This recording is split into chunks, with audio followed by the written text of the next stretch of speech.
Welcome to Design Diary, the podcast where you get to look inside my board game design notebook as well as what's going on inside my head. We look at a new word each day from the sense of mechanics, tone, theme, or inspiration for a full game.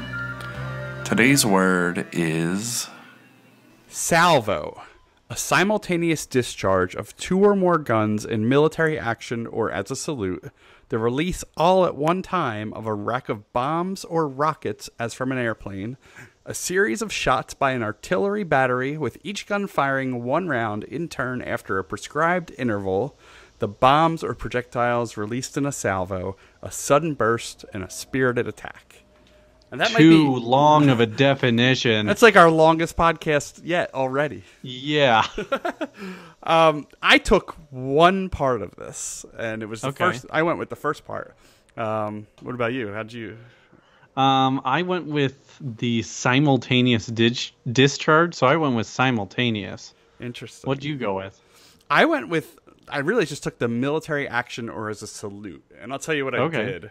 All right. It just made me think of, and I don't know how like regional parades are, and like how like we have very specific things in every parade that happens here, and it's we have marching bands, we have string bands, we have a homecoming queen or king or both in a convertible. We have fire trucks. Sometimes they're covered in lights and things.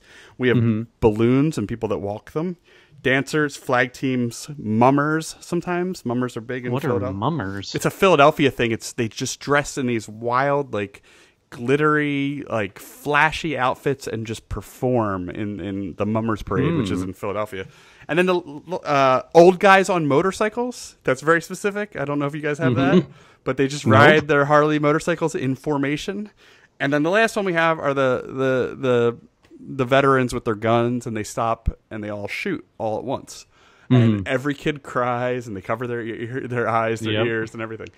So all of those really specific things made me think of one game, and it's basically like I think of Risk Legacy, and I think of Scythe.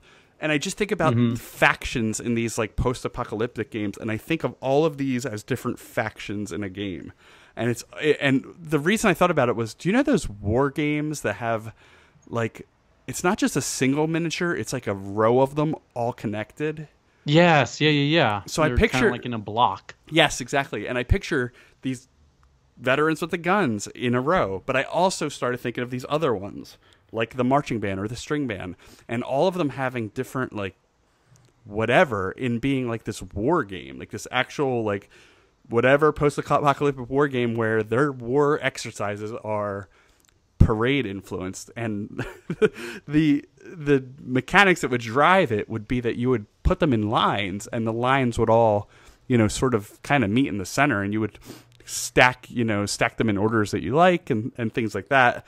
And there's got to be some sort of reactionary audience kind of thing and all this and that. But I picture that is just not just a marching band standing there, but like a souped up fighting marching band, like some sort of balloon floats and some kind of prom queen and homecoming queen. And I don't know. I have no idea, but I'm so interested in this. And just the idea of this line where you kind of build your lineup and things follow and people don't know what's coming, and you kind of want to save the best for last. And Nice. But you want That's to got a good survive arc till to the it. end. Yeah, exactly. Nice. That's all I have. Nice. Well, I actually I do have some So notes I- on the I- others, but I'll chime in if they fit yours. Please do. So I went with specifically like nothing war-like at all. Like this is actually, I don't have any theme set to it, so it's just a kind of scoring type goal that I want to get to. One of my favorite people that I follow on Twitter is a guy named Dave.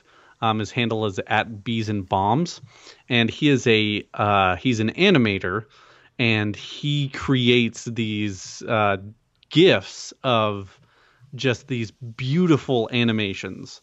Could just be like unwinding lines or shifting hexagons, just like all over the place. The guy does great work. But his most popular one is of geometric shapes stacked within each other. So like a triangle within a square, within a pentagon, within a hexagon, that kind of stuff. And it goes all the way out until it has 15 sides. And it has dots running around the outside of it. And these dots all travel at almost basically the same speed, I would say. But the ones on the outside go a lot slower than the ones on the inside. And so I was imagining, and at certain points there are specific lines that are and patterns that are created. Yeah. And so I was thinking specifically about a 12-round game in which you have almost 12 different, I guess, scoring conditions. So kind of like Isle of Skye, where you have like an A round, a B round, an A and C round, a B and D round, and then like an A, C, E round. Okay. So specifically, like score in round 1, you would score the first thing. Round 2, you would score the first thing and the second thing. For round 3, you would score the first thing and the third thing. So everything, all the denominators. What's the term for like a prime number can only be divided by 1 and itself. Yes. And so other numbers can be divided by other numbers. What are those numbers called? They're not denominators. Denominator's the common thread. I don't know. But like, so these things will pop up every once in a while. So like if you get to round 6, that's a pretty big scoring round because you're going to be scoring the 6, the 3, the 2, and the 1. Yeah. And then round divisibles. Something like that. I failed math twice in college, so I'm not the one to ask. And then the 12 round, the final round of the game, is crazy because you have the 12, the 6, the 4, the 3, the 2, and the 1. Yeah, it's neat. And you just start scoring everything at once. And so you have to like time it perfectly so that you aren't getting to a number too soon, because then you're wasting actions. So if you get like all the 9 resources you can, but you're at like round 7, so you like have to sit on them for a while. Maybe you're like limited at storage or that kind of stuff.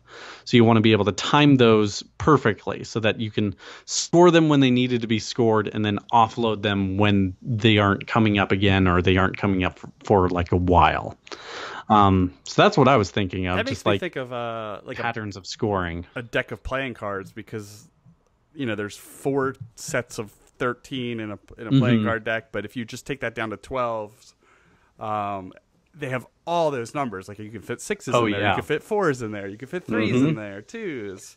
Yeah, I want to design a game that has 60 cards because it's divisible by 1, 2, 3, 4, and 5, and 6. That's awesome. So like imagine just the player count, like deal out all the cards. Yeah. And you won't have any leftovers. Like there's a game Reiner Knizia designed called Weedle, and it comes specifically with 61 cards. Because you deal out all the cards to everyone, and then there's a extra card in the center that you flip up that everyone swaps between. So I think it's just really neat. So 60 is a special number for me. 12 is a special number to me because it can be divided by so many different numbers. 12 is great. Yeah. The only other stuff I wrote down was the dropping lots of bombs at once. When we first talked about this, we talked about Star Wars: The Last Jedi and the bombers that just unloaded, 100 big bombs at the same time. So I didn't even know why they dropped so many at once, and I thought there were 2 reasons. And trying to think about this from like a game side is, one, you're either trying to cover a large area, and the second is that you're trying to make sure a small target is destroyed. So right. I was thinking about that, just the options with that, and like, how many do I want to drop if I'm trying to hit this tiny target? Do I want to drop a ton and it's sort of like a press your luck, or it's not even press your luck, it's just use your resources, if anything. Right. And then if it's trying to cover a large area, obviously more are better. So there's really no question there. Mm-hmm. That's interesting. That's the only thing I thought with that large amount of bombs at once. Mm-hmm. And I ignored the other 7 definitions. Yeah, it's tough. Like I'm not good with like warlike type stuff. So whenever something is explicitly warlike, like a petard or salvo or that kind of stuff, Yeah, it's hard to make that interesting because it's such well-trodden territory. It is. It absolutely is. I've been looking at. It's probably in my mind with thinking about this, but oh my god, I can't remember the name. What is that? That car game? That new. Wait, the new one, Wasteland Delivery No. Service? It's the one where you customize Hot Wheels. Gaslands. Have you seen that? Oh yeah. I don't even know how to play it or anything about it, but I just want to make the cars. And my daughter already, like, I was just like, oh, we're gonna make some cars one night just to hope that we like this game. And my daughter instantly made one, put these guns on the side out of clay and painted it, and like, I don't even care. The game could be awful, but that's my kind of. I don't know if you've ever seen, like, we have some weird like conventions around here where there's a lot of like old gamers that do those big war games, and like sometimes it's like Smurfs. They'll, you know, it's your it's just a rule set, but you can use whatever you want. So some of them have, like, I've seen massive big like trucks and cars on this huge floor playing area. I've seen Smurfs. I've seen all kinds of different action figures, and weird. that's the kind of stuff, and it's so weird, and it's like only certain conventions. Sometimes at Gen Con you'll see a little bit of it, like a couple tables here and there. But we have a couple cons in Jersey where the basement is like, if you'll make it down to the basement and feel comfortable, you start walking through all these like weird setups, and I love it. I've never played, but I love looking. I would, yeah. I bet that's fun to watch. Yeah, exactly. All right, so that's Salvo. We'll do it again next time. Sounds good. All right. Talk to you later. See you.